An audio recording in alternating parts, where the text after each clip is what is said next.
ശബരിമല സ്വർണ്ണക്കവർച്ച കേസിൽ കടകംപള്ളി സുരേന്ദ്രന് കുരുക്ക് മുറുകുന്നു. കടകംപള്ളിയുടെ മൊഴികളിൽ പൊരുത്തക്കേട്, കടകംപള്ളിക്ക് മുഖ്യപ്രതി ഉണ്ണികൃഷ്ണൻ പോറ്റിയുമായി അടുത്ത ബന്ധമെന്ന് SITയുടെ വിലയിരുത്തൽ. ഉടൻ വീണ്ടും ചോദ്യം ചെയ്യാനാണ് SIT തീരുമാനം. രാജീവാണ് ഒരിക്കൽ കൂടി ചേരുന്നത്. രാജീവ്, അല്പസമയം മുൻപാണ് നമ്മൾ ഈ ഉണ്ണികൃഷ്ണൻ പോറ്റിയും കടകംപള്ളി സുരേന്ദ്രൻ തമ്മിലുള്ള പുതിയ ചിത്രങ്ങൾ, അതായത് ഇരുവരും തമ്മിലുള്ള ബന്ധം വളരെ ശക്തമാണെന്ന് തെളിയിക്കുന്ന ചിത്രങ്ങൾ പ്രേക്ഷകരിലേക്ക് എത്തിച്ചത്. ഇതിന് പിന്നാലെയാണല്ലോ ഇപ്പോൾ SIT കടകംപള്ളി സുരേന്ദ്രനെ വീണ്ടും ചോദ്യം ചെയ്തേക്കുമെന്ന റിപ്പോർട്ടുകൾ കൂടി പുറത്തേക്ക് വരുന്നത്.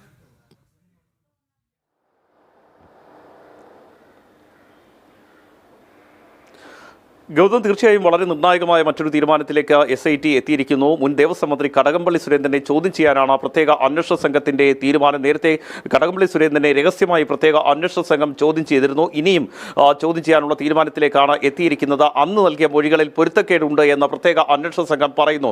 പ്രത്യേകിച്ചും ഈ ചിത്രങ്ങളുമായി ബന്ധപ്പെട്ട ചില ചോദ്യങ്ങൾ കടകംപള്ളി സുരേന്ദ്രനോട് അന്ന് പ്രത്യേക അന്വേഷണ സംഘം ചോദിച്ചിരുന്നു. അതിന് വ്യക്തമായ ഉത്തരം നൽകിയില്ല. അതായത് നേരത്തെ മാധ്യമങ്ങളിൽ പറഞ്ഞതുപോലെ തന്നെയാണ്, തനിക്ക് ഉണ്ണികൃഷ്ണൻ പോറ്റിയെ നേരത്തെ വ്യക്തിപരമായി പരിചയങ്ങളൊന്നുമില്ല, മാത്രമല്ല ഒന്നിൽ കൂടുതൽ തവണയൊന്നും താൻ വീട്ടിൽ പോയിട്ടില്ല എന്നായിരുന്നു അദ്ദേഹം പ്രത്യേക അന്വേഷണ സംഘത്തിനും നൽകിയിരുന്ന മൊഴി. എന്നാൽ ഇതിനുശേഷം പ്രത്യേക അന്വേഷണ സംഘം ഇവരുടെ ഫോൺ രേഖകൾ പരിശോധിച്ചു എന്നാണ് നമുക്ക് മനസ്സിലാക്കാൻ കഴിഞ്ഞത്. ഈ ഫോൺ രേഖകൾ പരിശോധിച്ചപ്പോൾ നിരന്തരമായി കടകംപള്ളി സുരേന്ദ്രനും ഉണ്ണികൃഷ്ണൻ പോറ്റിയും പരസ്പരം സംസാരിച്ചിരുന്നു എന്നതിൻ്റെ തെളിവുകൾ നിലവിൽ SITക്ക് ലഭിച്ചിട്ടുണ്ട്. ഇതിൻ്റെ കൂടി അടിസ്ഥാനത്തിലാണ് കടകംപള്ളി സുരേന്ദ്രനെ വീണ്ടും ചോദ്യം ചെയ്യാനുള്ള തീരുമാനത്തിലേക്ക് SIT എത്തിയിരിക്കുന്നത്. മാത്രമല്ല ഈ പുറത്തു വരുന്ന ഓരോ ചിത്രങ്ങളും കടകംപള്ളി സുരേന്ദ്രന് വീണ്ടും കുരുക്കാകുന്നതാണ്. ഉണ്ണികൃഷ്ണൻ പോറ്റിയുമായും അദ്ദേഹത്തിൻ്റെ കുടുംബവുമായും കടകംപള്ളി സുരേന്ദ്രന് വളരെ അടുത്ത ബന്ധമുണ്ടായിരുന്നു.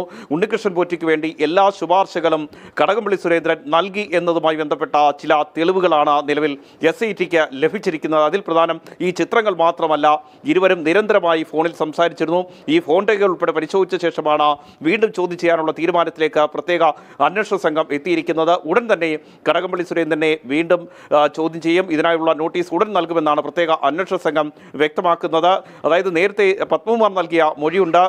കടകംപള്ളി സുരേന്ദ്രൻ്റെ കൂടി നിർദ്ദേശപ്രകാരമാണ് ഉണ്ണികൃഷ്ണൻ പോറ്റിക്ക് ശബരിമലയിൽ ഇത്രത്തിലധികം സ്വാതന്ത്ര്യം നൽകിയത്. മാത്രമല്ല ശുപാർശയുടെ അടിസ്ഥാനത്തിലാണ് ഈ ദ്വാരപാലക ശില്പത്തിലെ പാളികളൊക്കെ കൊടുത്തുവിടാനുള്ള ഒരു തീരുമാനത്തിലേക്ക് എത്തിയത്. ദേവസ്വം ബോർഡ് മാത്രമായി എടുത്ത തീരുമാനമായിരുന്നില്ല.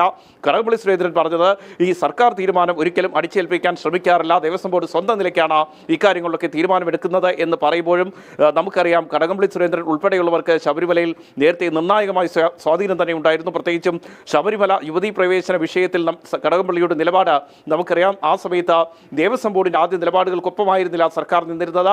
ഒടുവിൽ സർക്കാർ തീരുമാനത്തിന് മുഖ്യമന്ത്രിയുടെയും അതുപോലെ തന്നെ അന്നത്തെ ദേവസ്വം മന്ത്രി കടകംപള്ളി സുരേന്ദ്രൻ്റെയും ഒക്കെ തീരുമാനത്തിന് അനുസരിച്ചായിരുന്നു പിന്നീട് ദേവസ്വം ബോർഡ് മുന്നോട്ട് പോയത്. ഇവിടെയും ആ രീതിയിലുള്ള ശുപാർശകൾ എത്തിയെന്ന് തന്നെയാണ് പ്രത്യേക അന്വേഷണ സംഘം കരുതുന്നത്. നിലവിൽ പുറത്തു വരുന്ന തെളിവുകൾ പരിശോധിക്കുകയാണെങ്കിൽ കടകംപള്ളിക്ക് അത് കുരുക്കായി മാറും എന്ന കാര്യത്തിൽ സംശയമില്ല. പക്ഷേ സർക്കാർ ഏതെങ്കിലും തരത്തിൽ കടകംപള്ളിയെ ഇനി സംരക്ഷിക്കുമോ എന്നാണ് അറിയേണ്ടത്. പ്രത്യേകിച്ചും കഴിഞ്ഞ തദ്ദേശ തെരഞ്ഞെടുപ്പിലെ തിരിച്ചടി, നിയമസഭാ തെരഞ്ഞെടുപ്പ് എത്തുന്നു. ആ ഒരു സാഹചര്യത്തിൽ കടകംപള്ളിയുടെ അറസ്റ്റ് ഒഴിവാക്കാനുള്ള നിർദ്ദേശങ്ങൾ ഒരുപക്ഷെ SITക്ക് സർക്കാർ നൽകാനുള്ള സാധ്യതയുണ്ട്. മുഖ്യമന്ത്രി നേരിട്ട് നൽകാനുള്ള സാധ്യതയുണ്ട്. ഇല്ലെങ്കിൽ കടകംപള്ളിക്ക് പൂർണ്ണമായും കുരുക്കാവുന്ന തെളിവുകളാണ് SITക്ക് ലഭിച്ചിരിക്കുന്നത്. അത് ഈ പുറത്തു വരുന്ന ചിത്രങ്ങൾ മാത്രമല്ല, അദ്ദേഹത്തിൻ്റെ ഫോൺ രേഖകൾ ഉൾപ്പെടെ പരിശോധിച്ചതിൽ നിന്നാണ് ഇത്തരം തെളിവുകളിലേക്ക് SIT എത്തുന്നത്. അതുകൊണ്ട് തന്നെയാണ് ഉടൻ നോട്ടീസ് നൽകി ചോദ്യം ചെയ്യാനുള്ള തീരുമാനത്തിലേക്ക് പ്രത്യേക അന്വേഷണ സംഘം എത്തിയിരിക്കുന്നത്. ഗൗതം. ഓക്കെ രാജീവ്, മുൻ ദേവസ്വം മന്ത്രി കടകംപള്ളി സുരേന്ദ്രനെ വീണ്ടും SIT ചോദ്യം ചെയ്യും. ഉണ്ണികൃഷ്ണൻ പോറ്റിയുമായുള്ള അടുത്ത ബന്ധത്തിന്റെ നിരവധി തെളിവുകൾ പുറത്തു വന്നതിന്റെ പശ്ചാത്തലത്തിലാണ് വീണ്ടും കടകംപള്ളി സുരേന്ദ്രനെ ചോദ്യം ചെയ്യാൻ SIT തീരുമാനിക്കുന്നത്. രാജീവാണ് വിവരങ്ങളുമായി ചേർന്നത്.